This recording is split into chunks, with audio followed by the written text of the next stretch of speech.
Hey there, it's time for the show, the Tatiana Show, where you make friends and talk life and crypto.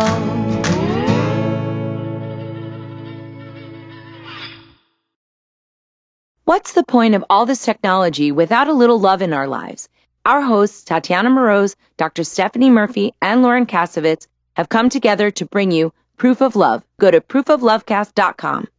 Thank you so much for joining us on the Tatiana Show today. We have got with us a fantastic guest, but before I announce our special guest, Joshua Shigala. Hello, how are you, sir? Howdy ho, Tatiana. God dang, dag nabbit. I'm doing good. No, I'm feeling very Southern. You know what I mean? Like you got to feel the fire. Wow. I'm starting to push back. You know, New Jersey's a bunch of wusses. We got some dead bodies. It's true. There's some concerns. The hard stuff going. It's not get too crazy, but I'm just saying, I want my freedom back. I want my country back. Well, you know, it's an amazing time to collect your own thoughts and to collect, start to see what happens if the state starts to go into hardcore tyranny, because it's kind of like this strange middle ground where everyone's doing it voluntarily, but also at the same time, the government's taking those powers and adding to it and adding to it and adding to it. Where do you stop? Where do you stop, Tatiana? I don't know, because, you know, how can you ever really be truly safe in life, right? So these are the big questions that we're struggling with, and we can go on about those. But we do have our guest with us. So let's loop Connie in. So let me give her a beautiful introduction because she only deserves the best. Connie Gallippi is one of my absolute oldest friends in cryptocurrency. We met at one of my very first conferences, and we've been fast friends ever since. I've been a big supporter of BitGive over the years. It is the first 501c3 charity for crypto, the OG stuff. And they've done a ton of amazing work. We're going to hear about what they're doing with coronavirus and how to show the crypto community actually does care. And thank you so much, Connie, for joining us on the show today. Thank you. It's so nice to be back and to see you guys.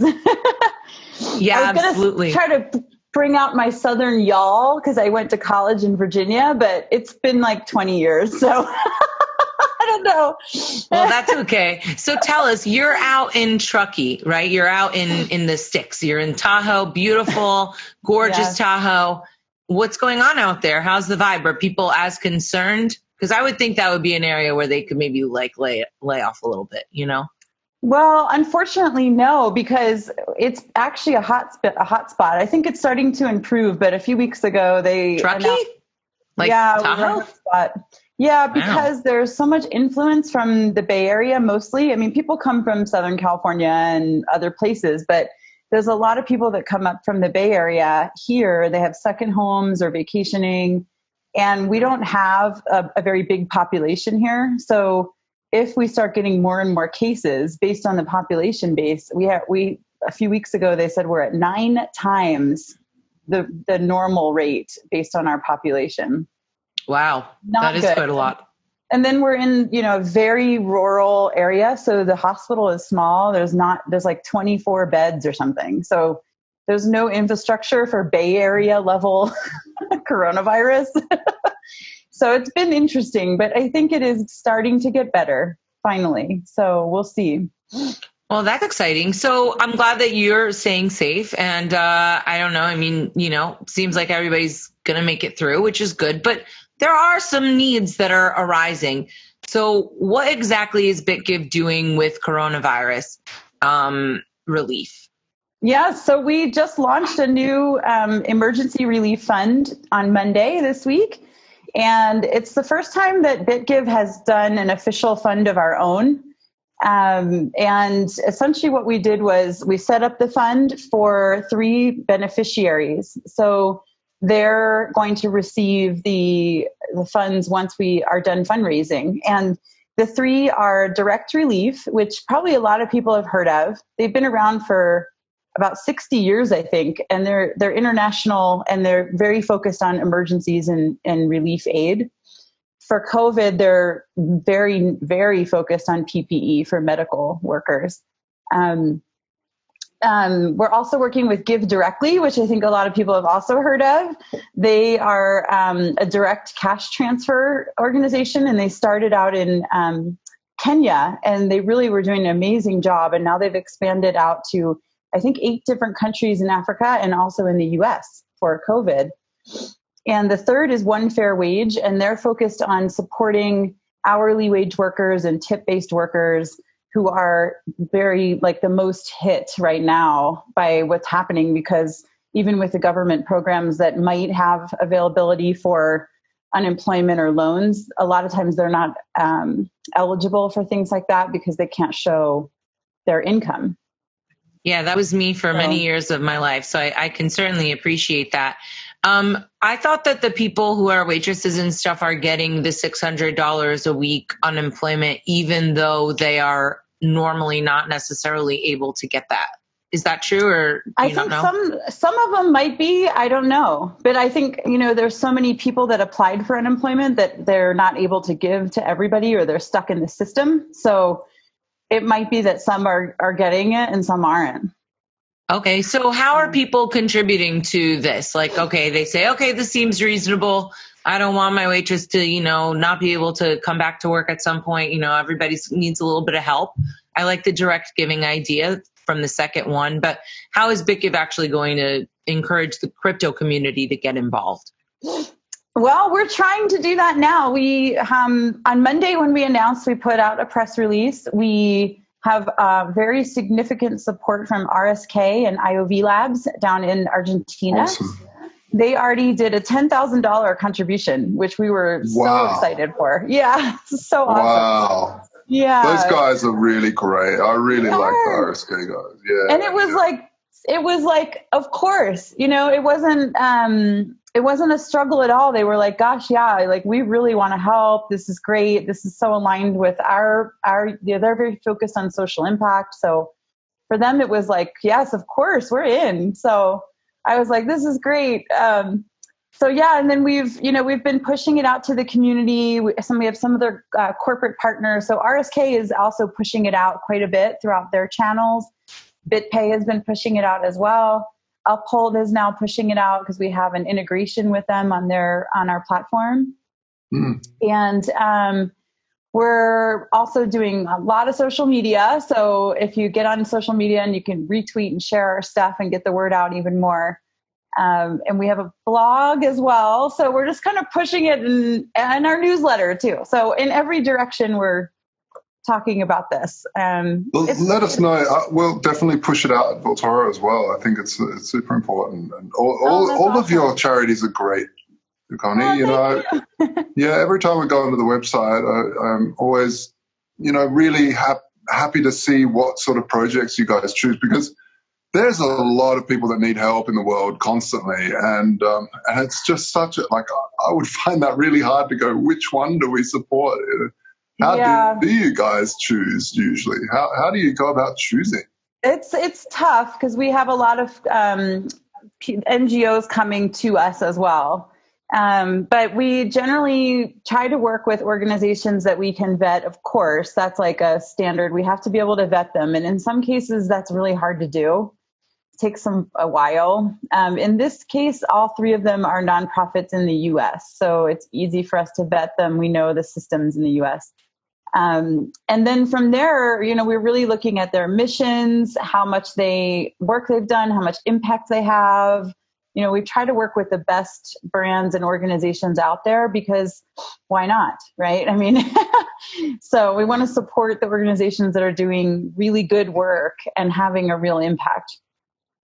One thing that I've noticed with this whole COVID thing is that there's so many people that are not yet hit personally or haven't really had too much experience there, and they're like, it's all overblown, it's nothing really to worry about, or it's all the way down to it's all fake, right? So you get the gamut of like people freaking out, to all the way it's like, no, it's just all big controlled conspiracy. But no matter what you believe out there, folks, what we do know is that people are suffering because the massive lockdowns around the world, and people, like you said, Connie, people that are dealing with in the tip economy, especially who have like minimum wage, and the mainstay is actually the tips, suffering, Yes. greatly suffering. And on top of that, you've got a lot of domestic violence because of the stresses involved in all of this. And then they have to be inside, otherwise they get arrested. You know what I mean?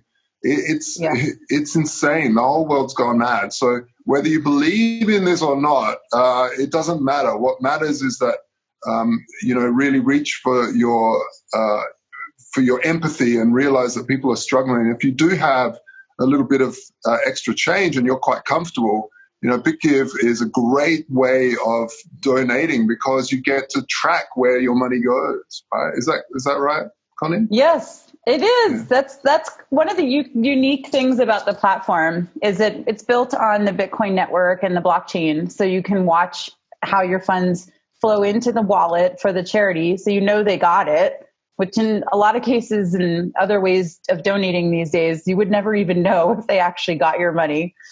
And then you can see what happened to it from there.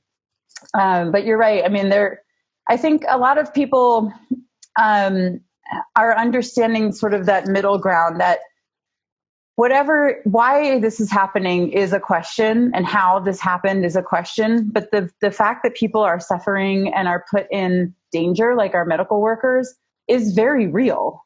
It's happening regardless of why or how it's happening. People are dying. All of our medical workers are on the front lines.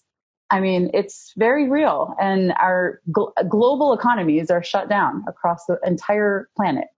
So people are suffering, like you said. I mean, there's definitely questions as to how we got here, but we are here. So, yeah.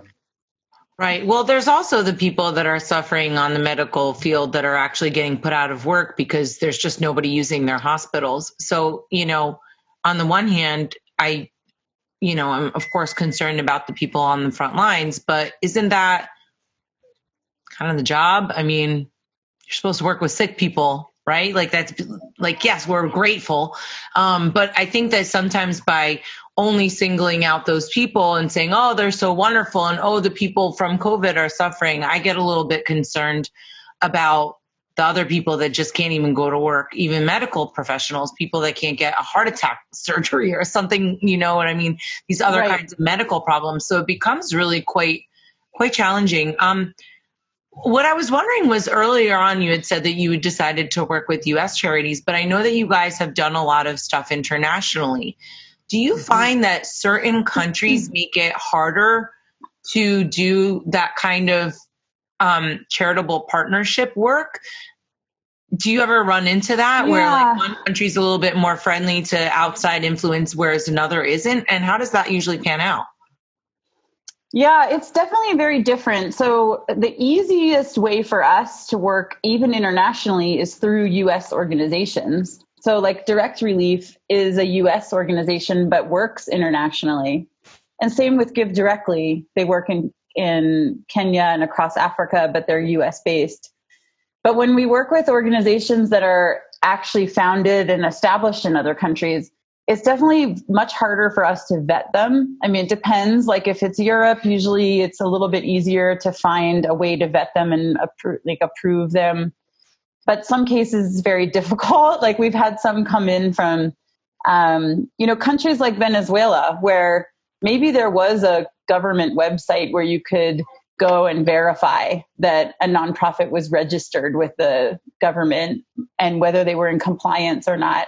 But that website is now down, right? Like it's just like a whole nother world. And it really just depends on the country and what's going on there and what kind of resources they put into things.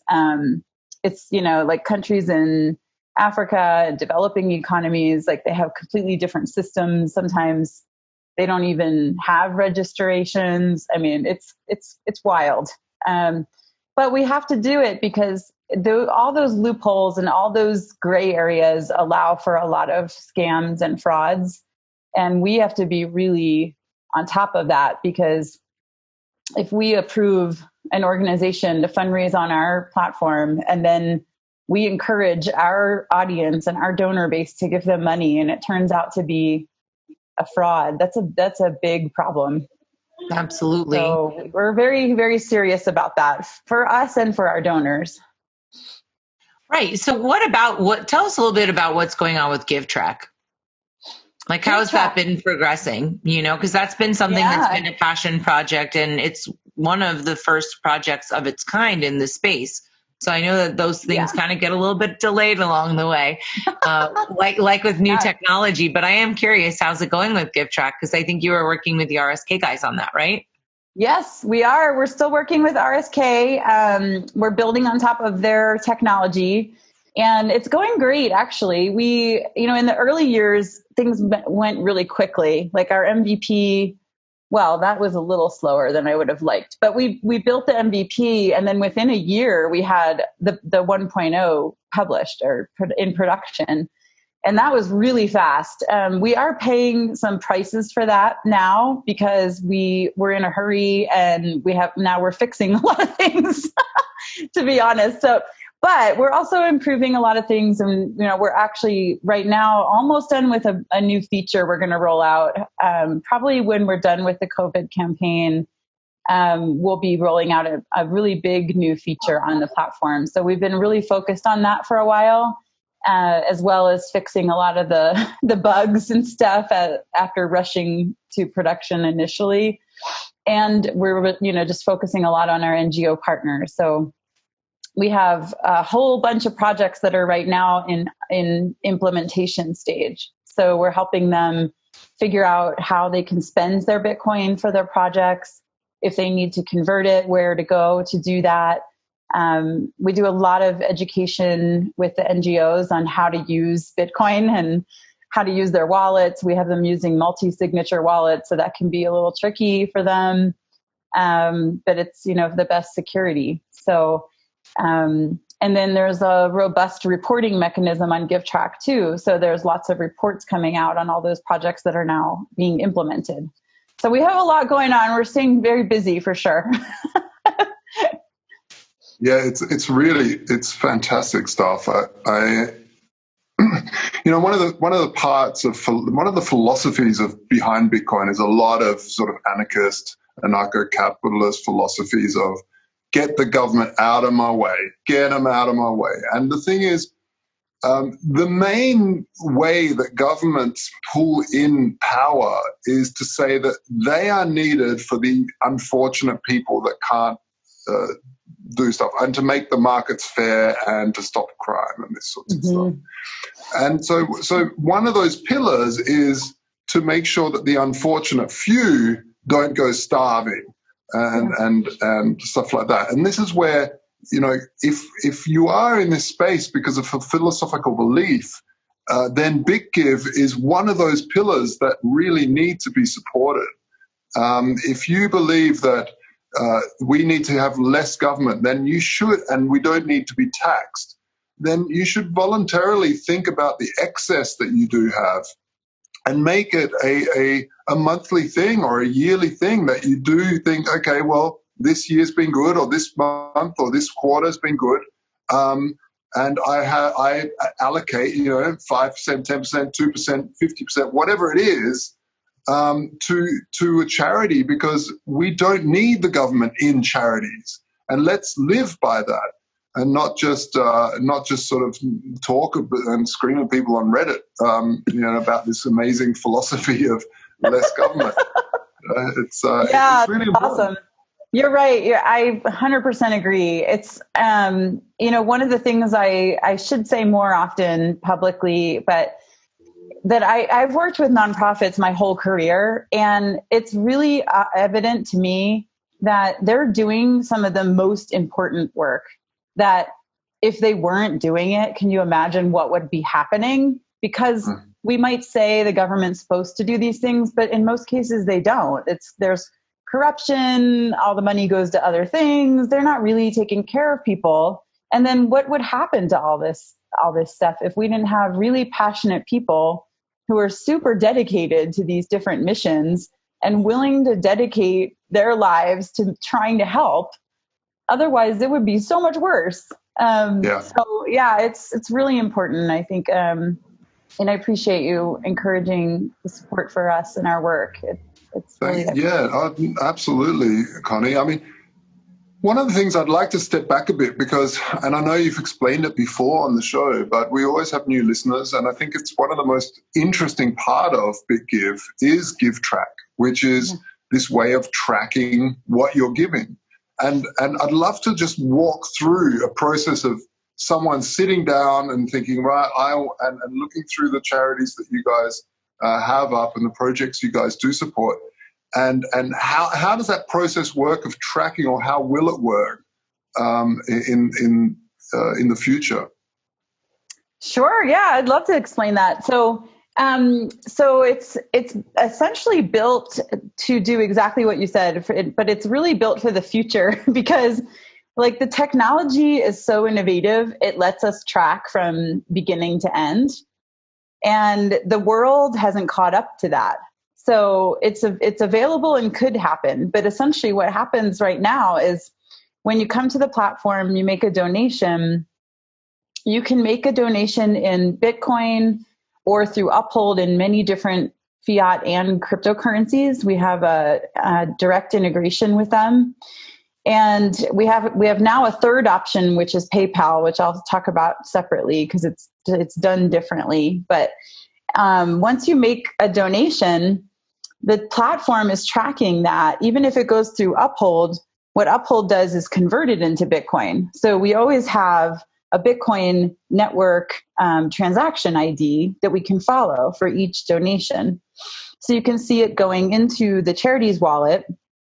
And then it usually will sit there for quite a while they're fundraising. And then when they're ready to implement the project, you can see it go back out, whether it's to an exchange or to purchase something. We've had several organizations that their needs actually matched things they could buy with Bitcoin, which was so cool because it's not very common to be able to buy something with Bitcoin, especially the kinds of things that nonprofits need to implement their projects. But we've had some buy computers and tablets on Overstock using Bitcoin. So you could actually see the money go from their wallet to Overstock to buy those computers.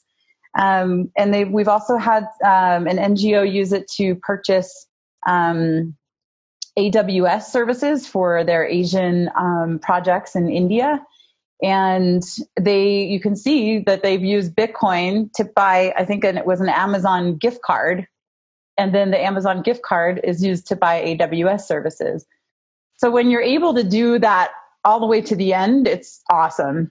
A lot of times you can just see it going to an exchange on the blockchain. But then where we go into it with GiveTrack is we finish the path and we fill the gap in other ways. So we have them explain how much did you receive from the exchange in whatever currency.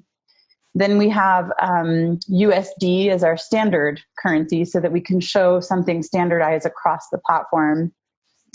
And then we ask them to show everything they've used, everything they've purchased to use those funds and have receipts and all of that. So the system is set up where they can report out each expense, upload a receipt, explain how much fiat they used, and tie it back to the blockchain transaction that they used to convert the Bitcoin into fiat. So right now, that's the best we can do until we build out an ecosystem. You know, it's something I've been saying for like 3 years now, but the industry and, you know, the community needs to really focus on investing in building out a functioning ecosystem, and especially in developing economies, if we want to see the beauty of this all the way to the last mile, right? We have to invest in building out the capabilities of doing that. Yeah, that's been, I think, a big challenge for Bitcoin in general, is that it doesn't have that marketing department that's really has a budget that's assigned for it. It's basically all of our responsibility to go out and evangelize. But, you know, you've had some founding members. I wanted to just go back a little bit to your founding members because you have been doing this for a long time. And I'm wondering, are people able to become, I mean, probably not founding members, but let's say that they're listening to this. They say, okay, this is a good cause, but I want to be able to contribute in a more long-term fashion. Do you guys have something like that? Or are there other resources that people can send you? Because I think sometimes people think that they're being helpful, but they're sending you stuff that just makes you more busy and distracted. So it would be great if you could give us a little bit of a focused idea as to what resources are needed now and in the future. And how do you recognize participants in the ecosystem that are contributing to BitGive? Yeah, that's a great question. So we just recently kind of restructured our donation program, and we haven't really pushed it out publicly yet, but you'll see it on our website. Is that essentially we've developed two different funds.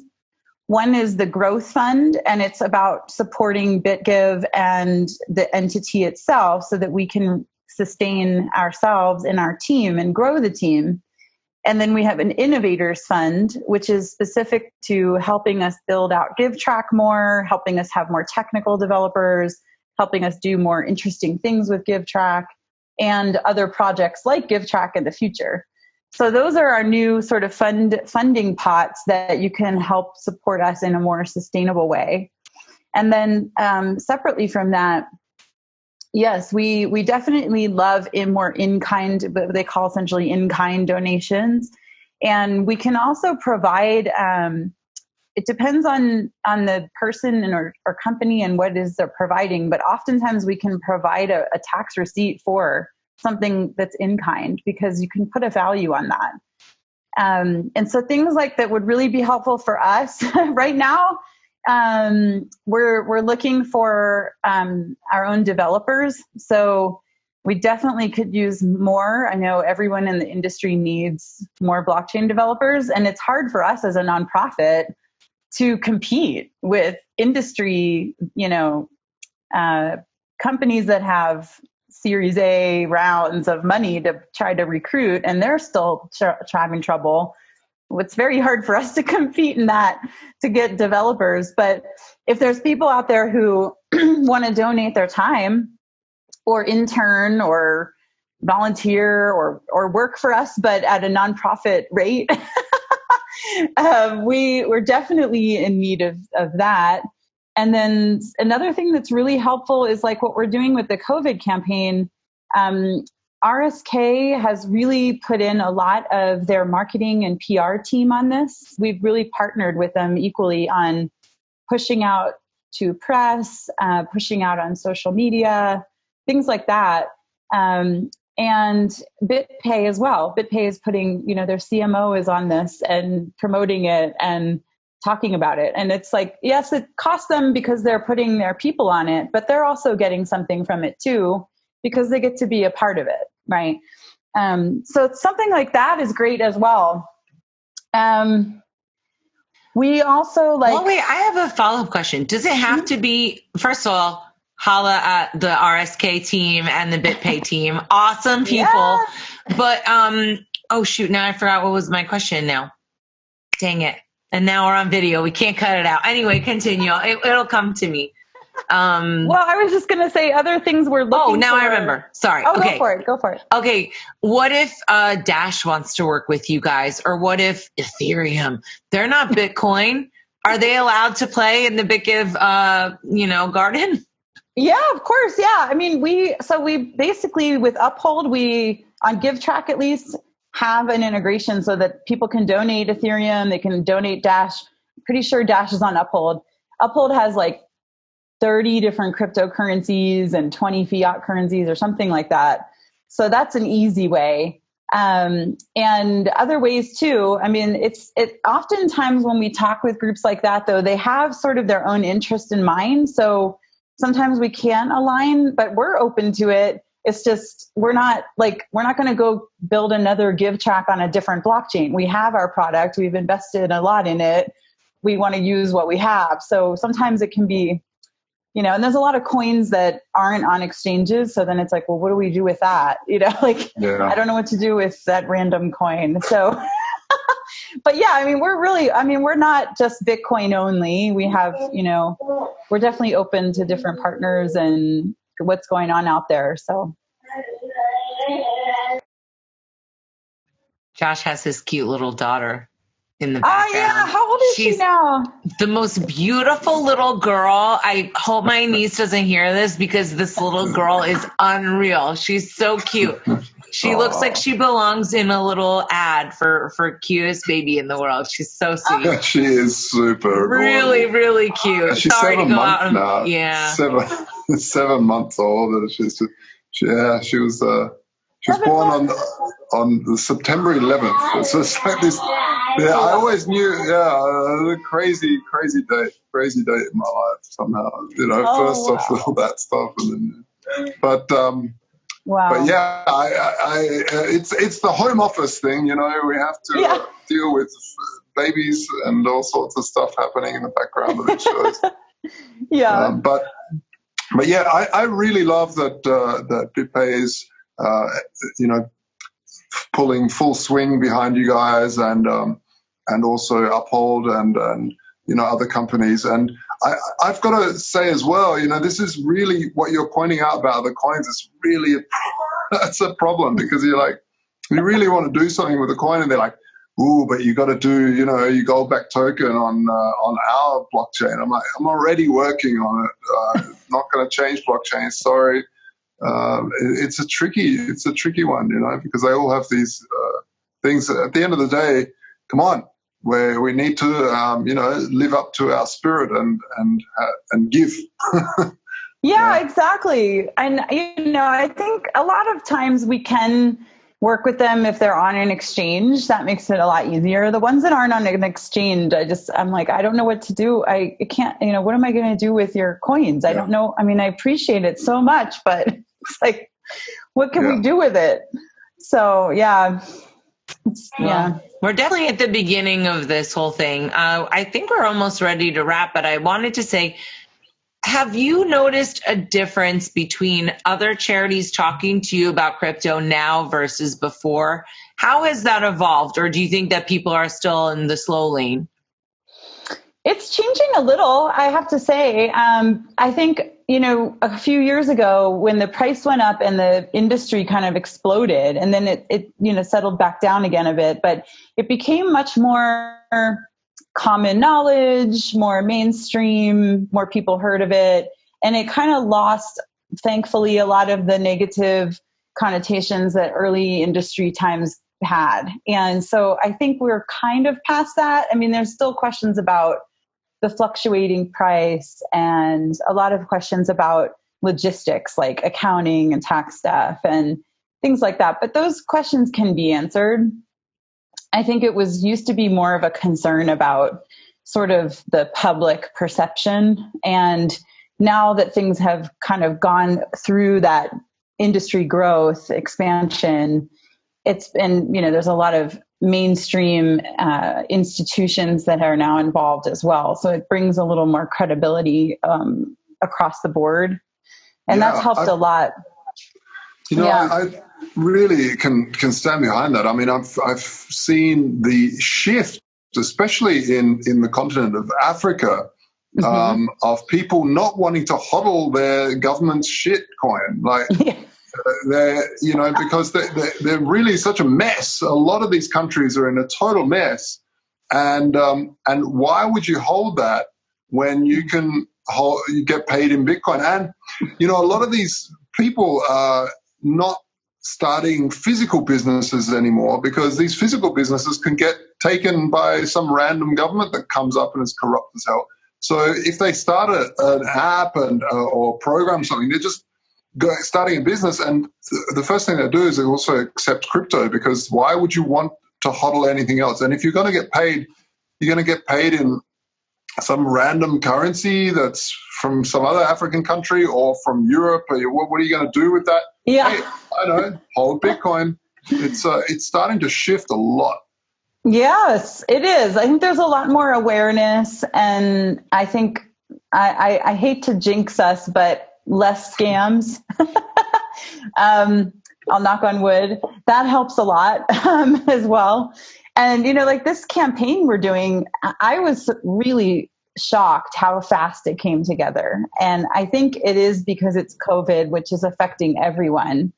And then it helps to, have that. But when we reached out to these 3 NGOs, all 3 of them immediately got back to us and were like, yeah, that sounds great. We're in. Like, let us know what you need. And I'm almost like, okay, awesome. Whereas in the past it would be like, BitGive, Bitcoin, what is this? I don't know. I'm too busy. And, we would put in a lot more work.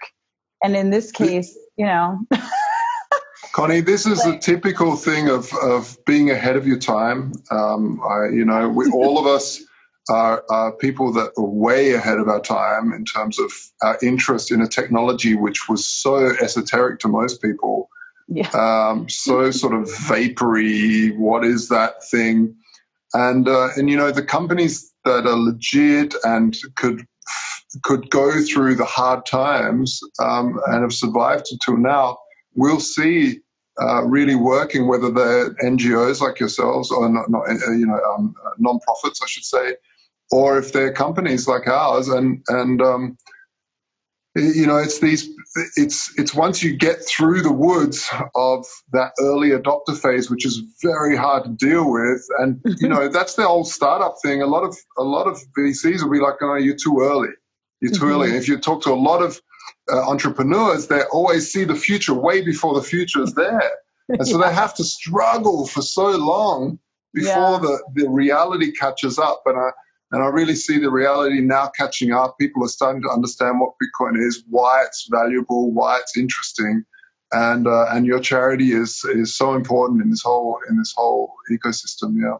Oh, thank you. I appreciate Connie that. and the team, cutting edge from the beginning. Our team has been amazing, honestly. It's so nice to have a team now. I didn't for so many years, and now we have a team. It's amazing. And look what we are able to do when we have a team. We can build technology. We can bring in big charity names, and it makes a huge difference.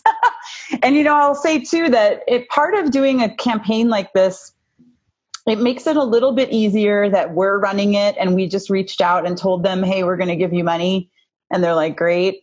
But it's also that Direct Relief and Give Directly already accept Bitcoin. So that's great. It's not like a huge uphill battle with them anyway. We just are making it easier for them so they can focus on their work. So we're going to make the donations to them in Bitcoin. So you'll actually see them coming out of the relief fund wallet to those different organizations. And then One Fair Wage, we'll see if they're interested in setting up Bitcoin. If not, we'll just convert it for them, because what we're about is helping and making a difference, and we're not going to force them to take it in Bitcoin. Yeah. But they'd do better if they did take it in Bitcoin. Yeah. I'm just saying. You know what I mean? The first real money I ever had, I put into Bitcoin. That was a good call. Oh, that was to your brother. It was Tony's fault. Tony and Steven, they came up and they're telling me about Bitcoin. I'm like, leave me alone. It's so boring. But listen, like waitresses, like I mean, I've lived that life. Those people need Bitcoin more than anybody. You know what I mean? Sure, institutions can get Bitcoin, but it can make such a big difference in someone's life, a couple extra $100, when you're really poor. So, yes, absolutely. Thank you so much for all the hard work you guys are doing and getting the word out. Thank you.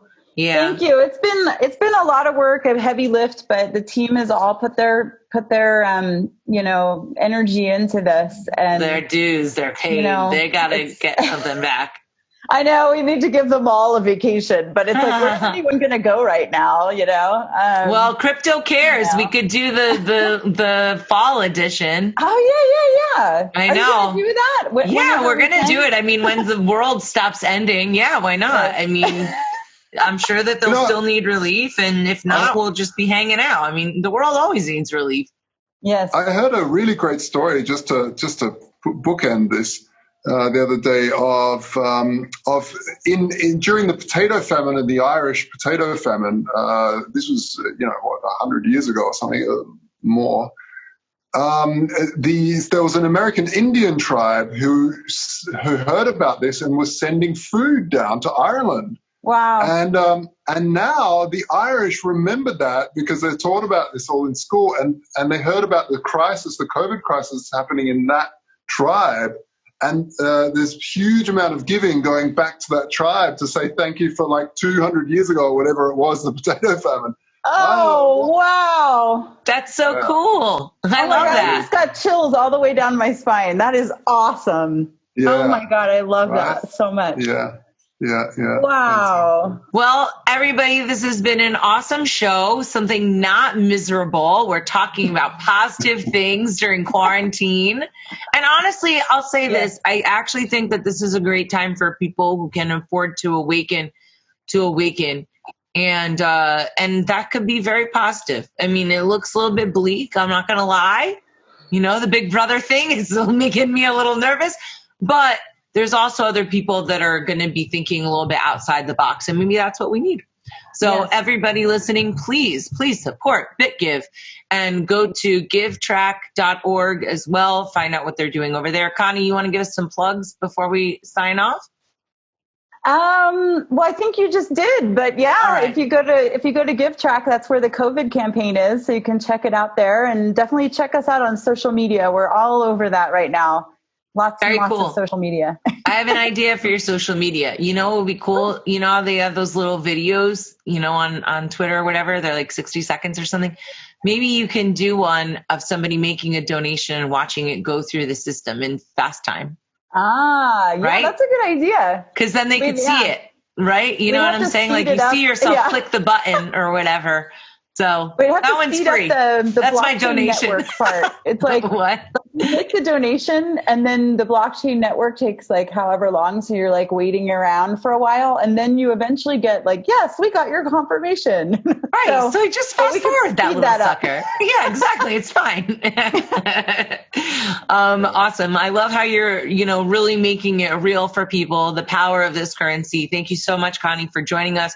Josh, give a quick plug. Voltoro. Always giving you what you need. If you want to hedge in gold, we traded Bitcoin and physical bullion for like 6 years now.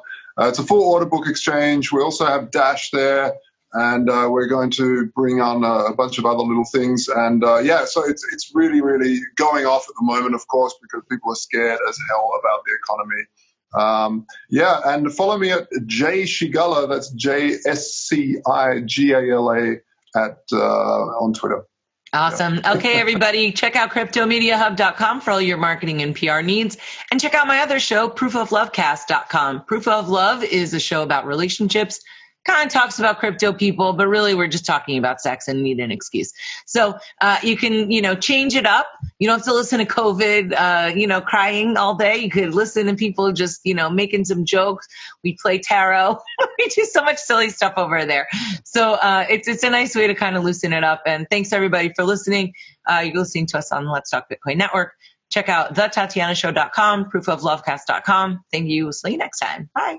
The Tatiana Show has been brought to you by CryptoMediaHub.com, a boutique marketing and PR agency for Bitcoin and beyond. Hey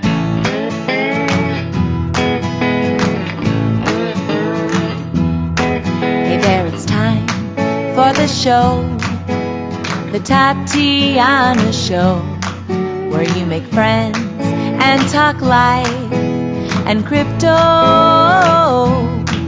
We gotta think and reflect and use lots of intellect with our hearts when we work together. I know that it can be so hard out there, looking all around and saying that life ain't fair. So that is why we will fight and stay up late at night, listening to the Tatiana Show.